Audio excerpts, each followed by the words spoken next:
Hi மக்களே, வணக்கம் வணக்கம். ஆஸ் யூஷுவல் தான் எப்போதும் போல மை சேனலை சப்ஸ்கிரைப் பண்ணிடுங்க, பெல் பட்டனை ப்ரெஸ் பண்ணிடுங்க, டைம் இருந்த வீடியோ பாருங்க அண்ட் ஷேர் பண்ணுங்க. என்னத்தை பெருசாக சொல்றது?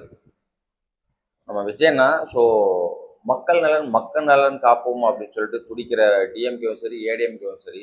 அப்பல இருந்து மக்கள் நலன் காத்த ஒருத்தர் யாருன்னா அது எம்ஜிஆர் மட்டும்தான் போல இருக்கு. அப்புறம் இருந்து காமராஜர், கக்கன், அந்த மாதிரி எக்ஸட்ரா எக்ஸட்ரா. அந்த மாதிரி பெரும் மேதாவிகள் மட்டும்தான் மக்கள் நலனுக்காக உண்மையாவே இறங்கி செயல்பட்டுருக்காங்க. மக்களுக்கு ஒண்ணுன்னா முன்னாடி நின்று இருக்காங்க. எல்லாமே ஹிஸ்ட்ரி பேசுது. நம்ம பார்க்கல, ஹிஸ்ட்ரி பேசுது. நானும் பார்க்கல, நீங்களும் பார்த்துருக்க மாட்டீங்க. அவங்களோட லைஃப், அவங்களோட இன்ஃப்ராஸ்ட்ரக்சர்லாம் எப்படி இருந்துச்சு, அவங்களோட சுச்சுவேஷன்லாம் எப்படி இருந்துச்சு, மக்களை எப்படி அவங்க பாதுகாத்தாங்க எப்படின்றத ஹிஸ்ட்ரிகள் தான் சொல்லுது. அவங்க பாக்கெட்டில் பணம் இருந்தால் செலவு பண்ணுறது எம்ஜிஆரும், பணமே இல்லைனாலும் மக்களுக்காக செலவு பண்ணுறது நம்ம காமராஜர் காக்கணும்னு சொல்லிட்டு அவங்க அப்படி வாழ்ந்துட்டு போயிருக்காங்க. அண்ணாவும் அப்படி வாழ்ந்துட்டு போயிருக்காரு. அவங்க எல்லாம் அப்படி வாழ்ந்திருக்காங்க மக்கள் நலனுக்காக. டெக்னாலஜி இல்லாத, அறிவியல் விஞ்ஞானம் கம்மியாக இருக்கிறப்போ, டெக்னாலஜி பைக் இல்லாமல், மொபைல் இல்லாமல், கார் இல்லாமல், சேட்டலைட் இல்லாமல், லைட் இல்லாமல், அந்த மாதிரி டெக்னாலஜியே இல்லாமல், இன்டர்நெட்டே இல்லாமல் அப்படி மக்களை காக்கணும் அப்படின்றது எப்படி உழைக்கணுமோ அப்படி உழைச்சிருக்காங்க இருக்கிற பணத்தை வச்சு. ஆனால் இப்போ இருக்கிற டிஎம்கே ஏடிஎம்கேவும் ஃப்ராடு பசங்க கோடி கோடியை கொள்ளடிச்சு வச்சு திரியிறானுங்க. மக்களுக்கு ஒன்றுனா முன்னாடி நிற்க மாட்டானுங்க. அவங்களுக்கு ஒன்றுனா மட்டும் ஒன்றா கூடிக்கிறானுங்க, ஜாயின் ஜக் போடுறானுங்க. ஒழிக ஒழிக ஒழிக, டிவிக்கே ஒழிக, இந்திய ஒழுக அது ஒழுக சொல்லிட்டு யார் அவங்களுக்கு எதிராக இருக்கணும் அவங்க எல்லாம் ஒழிக அப்படின்றாங்க.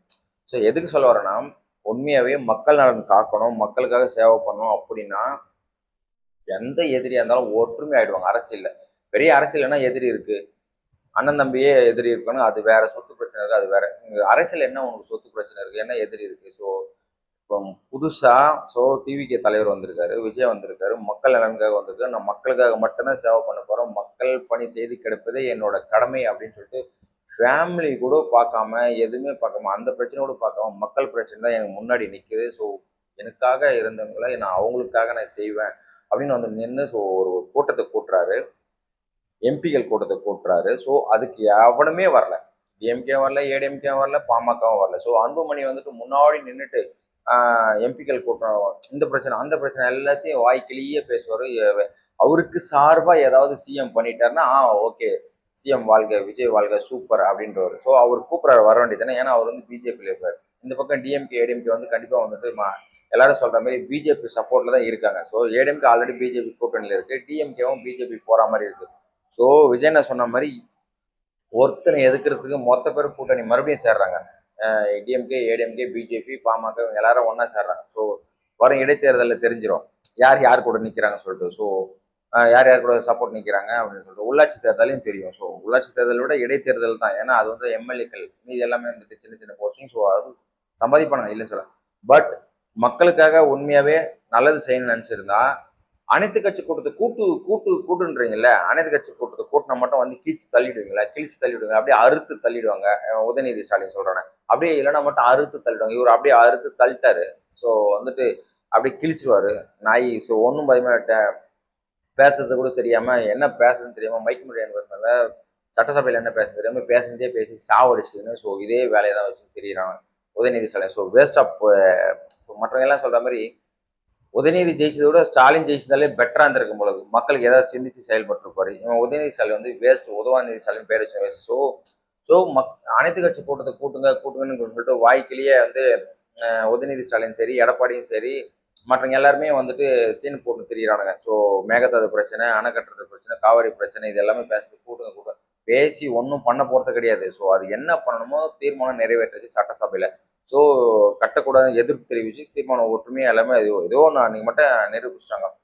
டிஎம்கே ஏடிஎம்கே மற்ற கட்சிகள்லாம் எம்பி கூட்டத்தை கூட்டுறாங்க, ஏன் வரல? பாமகவும் வரல, டிஎம்கே வரல, ஏடிஎம்கே வரல. இதான் எல்லாமே நார கிழிச்சிட்டு இருக்காங்க. இவனுங்க மக்களுக்காக சேவை செய்யறதுன்னு எவனுமே வரல. கொள்ளடிக்கிற கூட்டம் கொள்ளடிச்சு தான் இருக்கு. அதான் உண்மை. அதனாலதான் மக்கள் முக்கால்வாசி பேர் 75% விஜய் அண்ணாக்கு ஓட்டு போட்டு இருக்காங்க. 25% மட்டும்தான் ஏடிஎம்கே டிஎம்கே ஓட்டு போட்டிருக்காங்க பிரிச்சு. அதில் 1-2 தப்பி பாமகக்கு போயிருக்கு. எல்லாமே திருமாவளவன் எல்லாருமே கூட்டத்தில் கலந்துருக்காங்க. ஸோ ஒரு மக்களுக்கு நல்லதுன்னா, ஸோ எல்லாரும் ஒற்றுமையா இருக்கணும். ஸோ கர்நாடகாவில் மட்டும் எல்லாரும் ஒற்றுமையா இருக்காங்க. எல்லா கட்சியும் ஒண்ணா சேர்ந்துட்டாங்க. அனைத்து கட்சி கூட்டத்துல ஒண்ணா சேர்ந்துட்டாங்க. ஸோ அவங்க எல்லாமே ஒற்றுமையா இருக்காங்க. மக்கள் நலனுக்காகவே இருக்காங்க. எந்த கட்சியா இருக்கட்டும், காங்கிரஸ் இருக்கட்டும், இல்ல பிஜேபி இருக்கட்டும், இவன் அவன் எவனா இருந்தாலும் சரி, அந்த கட்சி பேர்ல நமக்கு தெரியாது. ஸோ எல்லாருமே ஒண்ணா சேர்ந்துட்டானுங்க. கர்நாடகாவில் ஒண்ணா சேர்ந்து ஸோ ஒற்றுமையா தீர்மானம் நிறைவேற்று. தமிழ்நாட்டுக்கு தண்ணி தர முடியாது. ஆனா கட்டியே தீரணும். அப்படின்ற பட்சத்தில் தான் நம்ம 2 பேருக்கும் ஃபைட்டு. ஸோ தமிழ்நாடுக்கும் கர்நாடகாவும். இது அவனும் ஒற்றுமை. ஸோ இங்க அனைத்து கட்சி கூட்டத்தோட தீர்மானம் நிறைவேற்றி தேவையில்லைன்ற மாதிரி இருக்காங்கன்னு வச்சுக்கோங்களேன். டிவிக்கு அரசு, தமிழ்நாடு அரசு எம்பிக்கள் கூட்டத்துக்கு கூட்டுறாங்க. ஸோ ஸ்டேட் லெவல் இல்லாமல் சென்ட்ரல் லெவலில் போறாங்க. அப்போ வந்துட்டு டிஎம்கே எம்பிகள், ஏடிஎம்கே எம்பிகள் எவன் இருக்கானோ வர வேண்டியதானே, எவனும் வரல. நமக்கு என்ன அப்படின்ற மாதிரி பிரிஞ்சு பிரிஞ்சு நிற்கிறானுங்க. ஸோ இந்த தொடப்பக்கட்ட பசங்க வர்றதும் வேஸ்ட், வராதும் வேஸ்ட். இவங்கெல்லாம் அடுத்த தேர்தலில் மொத்தமா வாஷ் அவுட் மக்கள் பண்ணிடுவாங்க. ஸோ இடைத்தேர்தலே பண்ண போறோம். மொத்தத்திலையும் டிவிக்கே மட்டும்தான் ஜெயிக்கும். எனக்கு தெரிஞ்சு விஜயண்ணன் மட்டும்தான் ஜெயிப்பாரு. ஸோ ஏன்னா அப்படி பண்ணிட்டு இருக்கானுங்க. டிவிக்கே எதிர்த்து டிஎம்கேவும் சரி, ஏடிஎம்கேவும் சரி, ஸோ கன்ஃபியூஷன் பண்ணிட்டு ஒற்றுமை, அதாவது ஒத்துழைப்பே கொடுக்க மாட்டானுங்க. ஸோ எதுக்கு எத்தாலும் போத்தும் சொல்லிட்டு தெரியறானுங்க. இதில் சீமாவார வெறி கொண்டு இருக்காரு. அடிச்சு கிழிச்சு தள்ளிடுவாரு.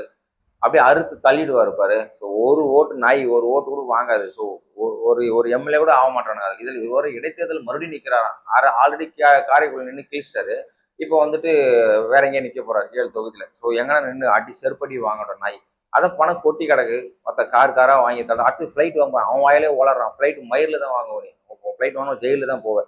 ஸோ ஆல்ரெடி இருக்கிற பணத்துக்கே உனக்கு ரைடு வரும். இது இன்கம் டேக்ஸ் வருவாங்க. இல்லை இடி வரும். இடி ரைடு வந்துட்டு செக் பண்ணுவாங்க. உனக்கு ஏது இவ்வளோ பணம், இவ்வளோ கார் வாங்கிறது எவ்வளோ பணம், இவர் வாயிலே இவரே கற்றுக்கிறாரு. ஸோ அது மாதிரி எல்லாம் ஊழல் பணம் தான், லஞ்ச பணம் தான். எங்கே போய் வேலை பார்க்குறானுங்க கோடி கோடியா. சாதா மக்கள் வந்து அந்த பென்ஸ் டயர் வாங்கினா கூட ₹1,00,000 ஆகும். ஸோ அதை கூட வாங்க முடியாது நம்மளால. ஸோ ஸோ அதனால அந்த 4 டயர் வாங்கினா கூட 6 லட்சம் 7 லட்சம் வைக்கிறோம் போல இருக்கு. ஒரு டயரை 1,00,000 வாங்கும்போது 1,50,000 வாங்கும்போது ஜிஎஸ்டியோட சேர்த்து. ஸோ அதனால வந்துட்டு மக்களுக்காக பணி செய்யணும்னு சொல்லிட்டு எவன் இருக்கணும் அவன் மட்டும்தான் எல்லா கூட்டத்திலையும் கூட்டு மக்கள் பணி செய்வாங்க. அதை விட்டுட்டு எவனுமே நேற்று கூட்டத்துக்கு வரல. ஏடிஎம்கேவும் சரி, டிஎம்கேவும் சரி, எவனுமே வரல. 19 எம்பிகள் மட்டும்தான் வந்திருக்குன்னு சொல்லிட்டு கணக்கு பிரகாரம் நியூஸ் போயிட்டு இருக்கு. ஸோ இவங்க எல்லாமே வந்து எதிர்கட்சியாக இருந்தாலும் சரி, மக்கள் சப்போர்ட் பண்ற கட்சியாக இருந்தாலும் மக்கள் நலனுக்காக ஒரு ஸ்டேட்டோட சிஎம் கூப்பிட்டுருக்காரு. ஸோ பொறுப்பாக வருவோம் அப்படின்னு சொல்லிட்டு பொறுப்பாக வந்து நேற்று மீட்டிங் பேசியிருக்காங்க. தொகுதி மறுவாரியை பற்றி பேசியும், ஸோ கவர் பற்றி, ஸோ மற்றபடி எல்லாத்தையும் பற்றியும் என்ன மக்களுக்கு என்ன நல்லது செய்யணுமோ ஸ்ட்ரிக்டாக விஜயனை பேசியிருக்காரு. அவங்களோட ஆலோசனையும் கேட்பார். ஸோ ஒரு அரசாங்கத்தோட ராஜா வந்து கேட்பாரு. ஸோ முடிவு அவர் எடுப்பார். ஸோ முடிவு அறிவிக்கப்படும்.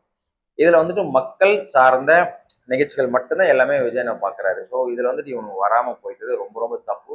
ஸோ மறுபடியுமே சரி, ஏடிஎம்கே, டிஎம்கே, பிஜேபி எந்த கட்சிக்காரனுக்கும் மக்கள் ஓட்டு போடாமல் இருந்தால் சரி, எல்லாமே மக்கள் பார்த்துட்டு இருக்காங்க. எவன் ஒருத்தன் மக்களுக்காக பணி செய்யணும், மக்கள் பணி செய்யணும், மக்களுக்கு நல்லது செய்யணும்னு சொல்லிட்டு நினைக்கிறோம், அவன் தான் அரசன், அவன் தான் தலைவன், அவன் மட்டும்தான் மக்களை தேர்ந்தெடுப்பாங்க. ஸோ பொறுத்திருந்து பார்ப்போம். நேற்று வந்துட்டு கூட்டத்தை நிராகரிச்சிருக்காங்க. இவங்களாம் ஒரு கட்சியே கிடையாது. ஒரு வெட்டு கட்சி தான். ஸோ ஏமாத்துற பசங்க, கோடி கோடியே கொள்ளடிச்சு வச்சு சொகுசா வாழ்ற பசங்க தான் இந்த டிஎம்கே, ஏடிஎம்கே பசங்க. மற்றபடி இந்த எல்லாமே அன்புமணியும் அந்த கூட்டத்தில் தான் சேர்ந்தாரு. அவரும் எவ்வளோ பணம் வாங்கியிருக்காங்க. பாமக வந்து அவரும் என்ன வேலைக்கா போறாரு, கட்சின்னு வச்சுன்னு அவரும் எம்எல்ஏ கிடையாது. கட்சின்னு வச்சுன்னு ஜாலியாக சம்பாதிச்சு சாப்பிட்டு உட்காந்துருக்காரு. எல்லாருமே அப்படிதான். பழைய பெருச்சாலிங்க எல்லாருமே வந்து கோடி கோடியே வச்சுன்னு ஜாலியா இருக்காங்க. ஸோ என்ன பண்றது, அவங்க ஏமாத்த நினைக்கிறாங்க, ஜாலியாக வாங்கி சாப்பிட்றாங்க. பணம் வருது, வாங்கி சாப்பிட்றாங்க. ஸோ அடுத்து வந்துட்டு இதுக்கெல்லாம் வந்துட்டு எம்பி கூட்டத்தெல்லாம் வரலையா. ஸோ ஒரு ஏடிஎம்கே வந்து பொருளாளர்கள் இத்து போன பொருளாளர் எடப்பாடி. ஸோ ஸோ அதுக்கு முன்னாடி நம்ம டிவிக்கு வந்து பார்த்தீங்கன்னா அமைச்சர்கள் பதவி, சாரி, மாவட்ட செயலர்கள் பதவி கொடுத்துருக்காங்க. ஸோ கீர்த்தனா, நம்ம ஸ்ரீநாத் அண்ட் விஜயபாஸ்கர் இவங்க 2 பேருக்குமே வந்துட்டு பதவி கொடுத்துருக்காரு விஜயநாத். ஸோ விராலிமலை தொகுதியில் அந்த விஜயபாஸ்கர், ஏடிஎம்கே விஜயபாஸ்கர் கொடுத்துருக்காரு. ஸோ அது நல்ல விஷயம். ஸோ கரூர்ல வந்துட்டு இவர் இந்த விஜயபாஸ்கருக்கு வந்துட்டு கொடுத்துருக்காரு. ஸோ ஸோ மதிய அழகம் தான் டம்மி பீஸ் ஆக்குறாங்க. ஏன்னா கரூர்ல அவ்வளோ ஒரு பிரச்சனை நடந்துச்சு. விஜயண்ணா போனாரு, அவ்வளோ உயிர்கள் போச்சு. ஸோ அந்த இடத்துல பார்த்தீங்கன்னா ஸோ துரதிருஷ்டவசமா மெதையழகன் வந்து ஜெயிலுக்கு போயிட்டு வந்து ஜெயிக்காம போயிட்டாரு பாவம். டிவிக்கே ஜெயிக்கல கரூர்ல. ஸோ ஏடிஎம்கே தான் ஜெயிச்சாங்க. டிஎம்கேவும் ஜெயிக்கல, டிவிகேவும் ஜெயிக்கல, பிஜேபியும் ஜெயிக்கல. இடப்பட்ட ஏடிஎம்கே தான் ஜெயிச்சிருக்கு. அந்த பாஸ்கர் தான் ஜெயிச்சிருக்காரு. ஸோ அவருக்கே மறுபடியும் விஜயனை வந்துட்டு பதவி கொடுத்துருக்காங்க. ஸோ அதில் வந்து அங்கே வந்துட்டு மதியழகம் வந்து டம்மி பீஸ் ஆகுறாரு. இவரோட கை ஓங்குது. ஃபர்ஸ்ட் பதவி இல்லாமல் இருந்தாங்க. இப்போ ஒரு மீட்டிங் போட்டு கரூர் மீட்டிங்கே பார்த்தீங்கன்னா விஜயபாஸ்கர் முன்னிலை நின்று எல்லாமே எடுத்து பண்ணுற மாதிரி மதியாளுக்கு வந்து சப்போர்ட் தான் நின்றுந்தாரு. அவரோட ஃபியூச்சர் என்னன்னு தெரியல. ஸோ அதான் ஃபியூச்சர் மீன்ஸ் ஃபார் டிவிகளை அவருக்கு வேற என்ன பதவி தருவாங்க, ஸோ அடுத்தது ஏதாவது தலைவர் பதவி தருவாங்களா என்ன தெரியல. ஏன்னா இப்போ கண்டிப்பாக எம்எல்ஏ சீட் வந்து மறுபடியும் அந்த கரூர் பாஸ்கருக்கு மட்டும் தான் கொடுப்பாங்க. அந்த பாஸ்கர் மட்டும் தான் கொடுப்பாங்க. விராலிமலை தோழி எப்படி அந்த விஜயபாஸ்கர் தராங்களோ அது மாதிரி இந்த விஜயபாஸ்கர் கரூருக்குள்ள சத்தியமா அப்போ மதியானுக்குன்னு இல்லை. அப்போ அவர் ஊர் தலைவர் தான் கொடுப்பாங்கன்னு நினைக்கிறேன். ஸோ பொறுத்திருந்து பார்ப்போம். ஸோ அந்த பக்கம் வந்துட்டு அப்படி கொடுத்துட்டாங்க. ஸோ மதுராந்த தொகுதியும் அவங்களுக்கு மாவட்ட செயலாளராக அறிவிச்சார் விஜயனா. ஸோ அது மாதிரி வந்து கட்சி பதவிகள் என்னென்ன தருவாங்கன்றதை எல்லாருக்கும் அவங்க தொகுதிக்கு ஏடிஎம்கேலேருந்து யாரெல்லாம் வந்து கூட்டணி சேர்ந்தாங்களோ ஸ்ட்ராங்காக அவங்களாம் அவங்க தொகுதியில் அவங்க மாவட்ட செயலர் கொடுத்தாச்சு. அவங்க தான் இடைத்தேர்தலில் எம்எல்ஏ நிற்க போகிறாங்க, கன்ஃபார்ம் ஆயிடுச்சு. ஸோ வேறு வழி இல்லை. ஸோ சில விஷயங்கள் வந்து டிவிக்கில் வந்து மறுபதிவு புத்துணர்ச்சி பண்ணுறாங்க. ஸோ ஜெயிச்சு ஆகணும் அப்படின்னு விஜயனாவோட கொள்கை. ஸோ ஜெயிச்சு ஆகணும். 7 தொகுதியும் டிவிக்கே தான் ஜெயிக்கும். ஒரு டயத்தில் வந்துட்டு ஸ்டாலின் சொல்லுவார் 4 நமதே 40 நம்ம. அது மாதிரி விஜயனா வந்து 7 நமதே 70 நமதே. ஸோ அது மாதிரி அடுத்தடுத்த எலெக்ஷனுக்கு தான் விஜயனை டார்கெட் பண்றாரு. 234 தொகுதியும் டிவிக்கே தான் இருக்கணும் அப்படின்ற மாதிரி அவர் பிளான் பண்றாரு. ஸோ உள்ளாட்சி தேர்தலில் மொத்த தொகுதி 230 தொகுதியும் உள்ளாட்சி தேர்தலில் ஸோ டிவிக்கே தான் ஜெயிக்கணும். ஸோ அப்போதான் மக்களுக்கு நல்லது நடக்கும். டிவிக்கே ஆட்கள் தான் ஜெயிக்கணும். அப்போதான் மக்களுக்கு நல்லது நடக்கும். ஸோ ஏதோ ஒரு பிரச்சனை விஜயனை உடனே அவங்கள கட் பண்ணி தூக்கி வெளில எரிஞ்சிட்டே இருப்போம், ஒன்று ஜெயிலில் போட்டு போயிட்டே இருப்பார். ஃபார் எக்ஸாம்பிள் இந்த பக்கம் நடந்த செங்கல்பட்டு மாவட்டத்தில் நடந்த தலைவர் வந்து உள்ள தூக்கி ஜெயிலில் போட்டாங்க இல்லையா, லஞ்சம் வாங்க அந்த வீடியோ ஆதாரத்தோட. ஸோ அந்த மாதிரி எக்ஸட்ரா பண்ணிட்டே இருப்பாங்க. ஸோ ஊழல் பண்ணாமல் யாரும் இருக்க மாட்டாங்க. ஊழல் பண்ணுவாங்க, தெரிஞ்சு பண்ண மாட்டாங்க. டிஎம்கே ஏடிஎம்கே எப்படி தெரிஞ்சு காசு கேட்டு வாய் விட்டு வாங்கினாலும் அது மாதிரி இல்லாமல் தெரியாமல் வாங்குவாங்க. ஸோ பண ஆசை யாரும் விடாது. ஸோ விஜயனுக்கு பணம் தேவையில்லை, ஆனால் அவர் கீழே இருக்க ஆட்களுக்கு பணம் தேவைப்படும். ஸோ கண்டிப்பாக தேவைப்படாமல் யாரும் இல்லைன்னு சொல்ல முடியாது. பணம் இருக்கிறவனுக்கு பணம் தேவையில்லை. ஸோ இப்போ நம்ம மாதிரி ஆட்களுக்கு பணம் தேவை இல்லையா. ஸோ ப்ரைவேட் லிமிட்டட்லேயே லஞ்சம் வாங்கும்போது கவர்மெண்ட் லஞ்சம் வாங்காமல் இருக்குமா? அடியோடு ஒழிக்க முடியாது, 1% ஒழிஞ்சிருக்குன்னு சொல்லலாம். ஸோ அவ்வளோதான். ஸோ இந்த விஷயத்தில் வந்துட்டு மக்கள் பணி செய்யணும். அதே சேம் டைம் வர அன்பளிப்பு ஏற்றுக்கத்தான் செய்வாங்க. அது விஜயனுக்கு தெரிஞ்சுச்சுன்னா மொத்தமாக கட் பண்ணி தூக்கி போட்டு பார்த்துக்க ஆட்சியாளர்களே. ஸோ அதனால் ஸோ இப்படி இருக்கும்போது ஸோ பதவி கொடுத்துட்டாரு விஜயனா. டிவிக்கே உள்ள ஆட்களுக்கு சந்தோஷம். ஸோ மக்கள் பணி செய்யறதுக்கு துப்பு இல்லை ஏடிஎம்கே டிஎம்கேக்கு. அனைத்து கட்சி கொடுத்து கூட சொல்கிறானுங்க, அது வேஸ்ட்டு. ஸோ எம்பி கொடுத்துக்கும் வரல, அது வேஸ்ட்டு. ஸோ அதுக்கடுத்து வந்துட்டு எடப்பாடி அறிவிச்சிருக்காரு டுபாக்கூர் என்னென்னு, நாங்கள் வந்துட்டு காவிரி பிரச்சனைக்காக நாங்கள் போராட்டம் பண்ண போகிறோம். போராட்டம் பண்ணி நம்ம மயிரை பிடுங்க போறியா, கிழிக்க போறியான்னு. So no use for ADMK பொருளாளர் பழனிசாமி. ஸோ அனைத்து கட்சி கூட்டி கூட்டமாக விட்டீங்க சொன்னாலும் நாங்களே கூட்டத்தை கூட்டிக்கிறேன்னு சொல்லிட்டு போராட்டம் அறிவிக்க போகிறாங்க. சும்மா நாம ஏடிஎம்கே இருக்கிறோம்னு சொல்லிட்டு காட்டினல. ஸோ ஆக மொத்தத்தில் மக்கள் பணி இன்னும் செய்ய ஆரம்பிக்கல. உண்மையாக சொல்ல போனால் டிவிக்கேவே ஒன்றும் ஆரம்பிக்கல. பேசிக் ஒர்க் நான் எல்லா வீடியோவும் சொல்கிறது தான், பேசிக் ஒர்க் ஒன்றும் ஸ்டார்ட் ஆகலை. ஏடிஎம்கே டிஎம்கே சுத்தம் அவன் வீட்டில் உட்காந்துன்னு பொட்டலத்தை தின்னுட்டு மிச்சரை தின்னுட்டு டிஃபன் சாப்பிட்டு ஜாலியாக படுத்துட்டு இருக்கானுங்க. அசம்பிளி இருந்தால் மட்டும் வரானுங்க போறானுங்க, அவ்வளோதான். ஏதாவது கூட்டணும் மட்டும் போய் கையை தூக்குறானுங்க, அவ்வளோதான். மற்றபடி இப்போதைக்கு டம்மியாக தான் தமிழ்நாடு போயிட்டு இருக்கு. ஸோ விஜயன் இன்னும் சுறுசுறுப்பாக ஸோ பட்ஜெட் தகவலாம் முடிஞ்சிச்சு. ஸோ உள்ளாட்சி தேர்தல் இடைத்தேர்தல் நடக்கிற வரைக்கும் இப்படி தான் இருக்கும் போல. பொறுத்திருந்து பார்ப்போம் மக்கள் பணி எப்போதான் டிவிக்கே தொடங்குறாங்கன்னு. ஸோ எது வந்தாலும் நல்லதே நடக்கட்டும், மக்கள் பணி சிறப்பாக தொடங்கட்டும் விஜயன் ஆட்சியில்.